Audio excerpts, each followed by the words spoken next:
mahigit 100,000 pisong halaga ng hininalang shabu ang nakumpiska ng mga operatiba ng Daraga PNP sa kinasang bypass operation sa Daraga Albay.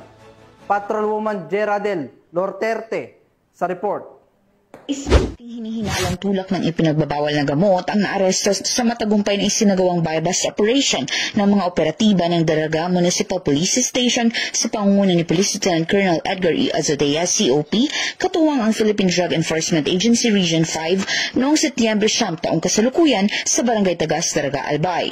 Nasamsam mula sa suspect ang 4 na peraso ng heat-sealed transparent plastic sachets na naglalaman ng hinihinalang shabu na tinatayang nagkakahalaga ng humigit kumulang 102,000 pesos sa street value. Sa kasalukuyan, nasa kustodiya na ng Daraga PNP ang suspect at mahaharap sa kasong paglabag sa Sections 5 at 11 ng Article 2 ng Republic Act 9165 o ang Comprehensive Dangerous Drugs Act of 2002. Patuloy ang pinaigting na kampanya ng Daraga PNP laban sa illegal na droga sa layuning matukoy, matuntun at mahuli ang mga sangkot sa illegal na gawain sa nasabing bayan. Layo ng pulisya na tuluyang masugpo ang kriminalidad at makamit ang isang mapayapa at ligtas na pamayanan na malaya sa iligal na droga.